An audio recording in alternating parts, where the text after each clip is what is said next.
नमस्कार दोस्तों, हमारा बिहार में आपका स्वागत है। आज है 24 अगस्त 2020 और 24 अगस्त 2020 से जितने भी करंट अफेयर्स के क्वेश्चन हैं जो बिहार से जुड़े हुए हैं उसको आज हम डिस्कस करेंगे।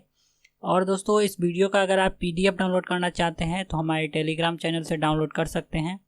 टेलीग्राम एप्लीकेशन में सर्च कीजिए हमारा बिहार HB और चैनल को ज्वाइन कीजिए। वहाँ पे आपको सारे दिन का PDF हिंदी और इंग्लिश दोनों लैंग्वेज में मिल जाएगा।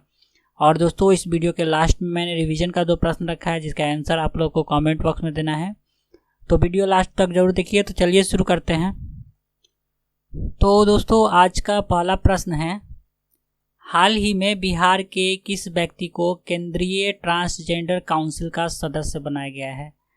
तो केंद्रीय ट्रांसजेंडर काउंसिल का सदस्य बनाए गए हैं रेशमा प्रसाद। ठीक है, ए ऑप्शन इसका सही हो गया और ये बिहार की हैं।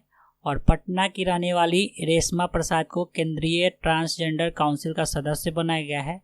22 अगस्त 2020 को केंद्र सरकार द्वारा जारी गजट में इसकी घोषणा की गई है। रेशमा प्रसाद के अलावा इस काउंसिल में 9 अन्य ट्रांसजेंडर को भी सदस्य बनाया गया है। सामाजिक न्याय व अधिकारिता मंत्रालय के तहत यह काउंसिल काम करेगा। अब दोस्तों, बिहार की रेशमा प्रसाद के बारे में जान लेते हैं। तो देखिए, ये है इमेज, यही है रेशमा प्रसाद जी। और बिहार की रेशमा प्रसाद ट्रांसजेंडर है और दोस्ताना सफ़र, ठीक है, दोस्ताना सफ़र संगठन के जरिए ट्रांसजेंडर समुदाय की बेहतरी के लिए काम करती है। रेशमा प्रसाद कमज़ोर, बेसहारा, दबे कुचले महिलाओं एवं किन्नरों के हक के लिए सदैव उपलब्ध रहती है। साथ ही लड़कियों की शिक्षा और बेटियों की गर्भ में हत्या न हो, इसके लिए वो गरीब की बस्तियों में अक्सर कार्यक्रम करती रहती हैं। ठीक है, अब दोस्तों ये है पटना की, तो चलिए पटना के बारे में जानते हैं। तो दोस्तों, ये आ गया बिहार का मैप और ये रहा पटना ज़िला। ठीक है, अब देखिए पटना ज़िला और किस किस जिला से सट रहा है। तो देखिए, सारण है, वैशाली है, समस्तीपुर है, बेगूसराय है, लखीसराय है, नालंदा है, जहानाबाद है, अरवल है और भोजपुर है। ठीक है, और दोस्तों पटना ज़िला के साथ साथ एक प्रमंडल भी है और पटना प्रमंडल के अंतर्गत 6 जिला आता है। पटना, नालंदा, भोजपुर, बक्सर, रोहतास, कैमूर। और पटना का प्रमुख नदी सोन, गंगा, पुनपुन है। पटना को पाटलीग्राम, पाटलिपुत्र, कुसुमपुर, पुष्पपुर और अजीमाबाद के नाम से भी जाना जाता है। 1912 में पटना उड़ीसा तथा बिहार का राजधानी बना। गुरु गोविंद सिंह का जन्म पटना में 26 दिसंबर 1666 ईस्वी को हुआ था। पटना के गोलघर का निर्माण जॉन गस्टिन के द्वारा 1786 ईस्वी में करवाया गया था। तीसरा बौद्ध संगति का आयोजन पाटलिपुत्र में हुआ था जो कि 251 ईसा पूर्व में अशोक के शासनकाल में हुआ था। बांकीपुर में भारतीय राष्ट्रीय कांग्रेस का 27वां अधिवेशन का आयोजन किया गया था जो कि 27 व 28 दिसंबर 1912 को किया गया था। और इस कांग्रेस अधिवेशन का जो अध्यक्ष थे ये RN मधोलकर थे। ठीक है, और ये बांकीपुर जो है ये पटना में ही है। पटना का खुदा बख्श पुस्तकालय मध्य एशिया और मध्यकालीन भारतीय इतिहास से संबंधित पांडुलिपियों और चित्रकला के लिए पूरे देश में प्रसिद्ध है। 1969 में इसे संसद के द्वारा राष्ट्रीय धरोहर की संस्था घोषित की गई थी और इसका स्थापना हुआ था 1891 में। पटना उच्च न्यायालय का स्थापना 1916 में हुआ है और पटना विश्वविद्यालय का स्थापना 1917 में। पटना का शहीद स्मारक उन 7 छात्रों की याद दिलाती है जो 1942 में भारत छोड़ो आंदोलन के समय सचिवालय पर तिरंगा फहराते समय शहीद हो गए थे। अगला प्रश्न है दोस्तों, हाल ही में NIRF यानी नेशनल इंस्टीट्यूशनल रैंकिंग फ्रेमवर्क की आई रैंकिंग के अनुसार इंजीनियरिंग कैटेगरी में बिहार की किस इंजीनियरिंग कॉलेज को देश में 26वां स्थान मिला है? तो IIT पटना को मिला है 26वां स्थान इंजीनियरिंग कैटेगरी में, तो ए ऑप्शन इसका सही हो गया। और साथ में दोस्तों NIT पटना को देश में 92 स्थान मिला है, 92वां स्थान मिला है। अगला प्रश्न है दोस्तों, हाल ही में 10 दिवसीय पर्युषण महापर्व शुरू किया गया है, तो यह किस धर्म का महापर्व है?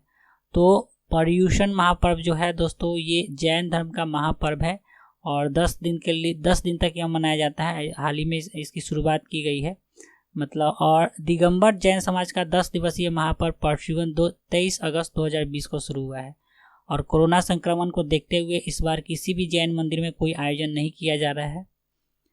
अगला प्रश्न है दोस्तों, G9 किस फल की प्रजाति है जो अपने रोग प्रतिरोधक क्षमता के लिए हाल ही में चर्चा में आया है?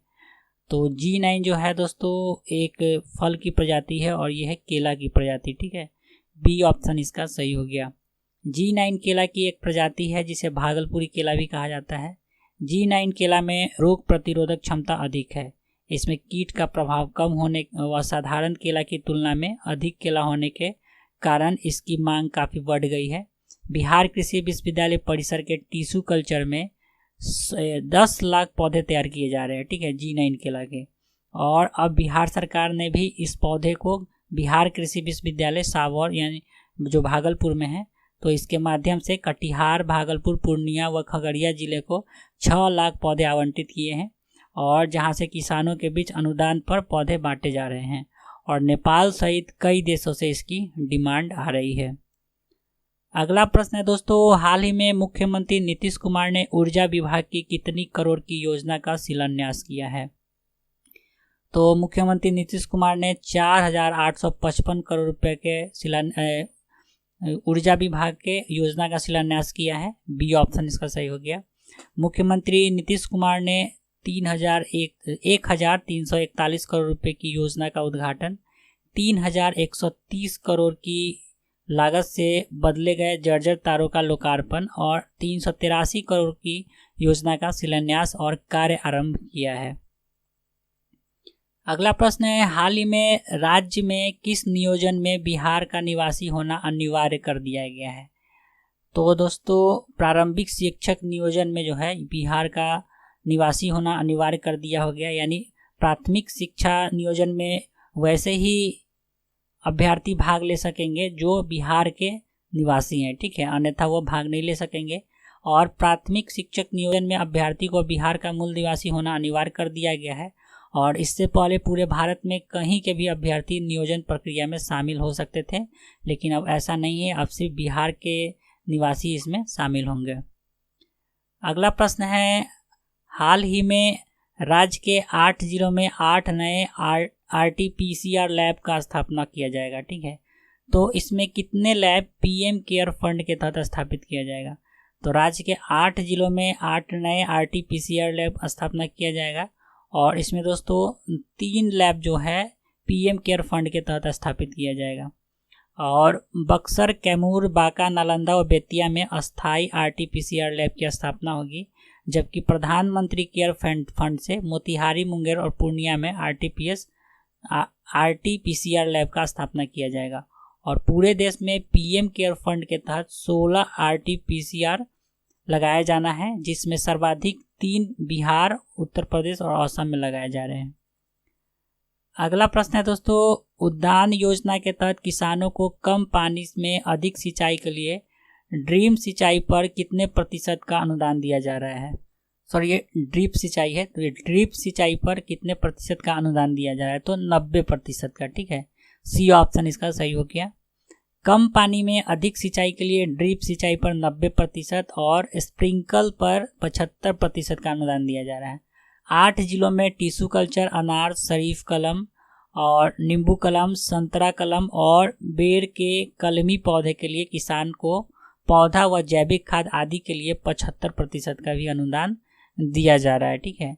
तो दोस्तों ये था इसका करेंट अफेयर्स। चलते हैं कल के रिवीजन की तरफ। तो कल के रिवीजन का पहला प्रश्न था, हाल ही में स्वच्छता सर्वेक्षण 2020 की आई रिपोर्ट के अनुसार गंगा किनारे बसे शहरों में स्वच्छता की श्रेणी में बिहार का कौन सा शहर देश में तीसरे स्थान पे आया है? तो मुंगेर आया है देश में तीसरे स्थान पे। सी ऑप्शन इसका सही हो गया। और कल का दूसरा प्रश्न था, हाल ही में श्याम रजक जदयू को छोड़कर राजद में शामिल हो गए हैं, तो राज्य के उद्योग विभाग का प्रभार किसे दिया गया है? तो महेश्वर हजारी जी को। ए ऑप्शन इसका सही हो गया। तो कल के प्रश्न का सही उत्तर हो गया सी और ए, ठीक है। आज का रिवीजन का प्रश्न है, हाल ही में बिहार के किस शिक्षक का चयन राष्ट्रीय शिक्षक पुरस्कार 2020 के लिए किया गया है? और आज का दूसरा प्रश्न है, हाल ही में बिहार के किस व्यक्ति को यूरोप मीट्स माइंड के साथ मिलकर द लर्नर कन्फ्लुएंस द्वारा नीदरलैंड और बेल्जियम के शिक्षकों के द्वारा वेबिनार के लिए आमंत्रित किया गया है? तो इस दोनों प्रश्न का उत्तर आप लोग को कमेंट बॉक्स में देना है। तो चलिए दोस्तों, आज के लिए इतना ही। आशा करता हूँ आपको ये वीडियो अच्छा लगा होगा। अगर ये वीडियो थोड़ा सा भी अच्छा या हेल्पफुल लग रहा है तो प्लीज़ इस चैनल को सब्सक्राइब कीजिए, वीडियो को लाइक कीजिए तथा अपने दोस्तों में ज़रूर शेयर करें। और दोस्तों इस वीडियो का अगर आप ऑडियो सुनकर रिवीजन करना चाहते हैं तो खबरी एप्लीकेशन पे प्रतिदिन इस वीडियो का ऑडियो अपलोड किया जाता है, जिसे सुनकर आप रिवीजन कर सकते हैं। और खबरी एप्लीकेशन का लिंक वीडियो के डिस्क्रिप्शन बॉक्स में दिया गया है। और अगर आप इस वीडियो का ऑडियो सुनना चाहते हैं तो वहाँ से सुन सकते हैं, या खबरी एप्लीकेशन आप डायरेक्ट प्ले स्टोर से भी डाउनलोड कर सकते हैं। बहुत ही अच्छा ऑडियो प्लेटफॉर्म है दोस्तों। वहाँ पे ढेर सारा आपको जीके जीएस करंट अफेयर्स का ऑडियो वर्स मिल जाएगा, जिसे सुनकर आप पढ़ाई कर सकते हैं। तो चलिए दोस्तों, आज के लिए इतना ही। वीडियो देखने के लिए बहुत बहुत धन्यवाद।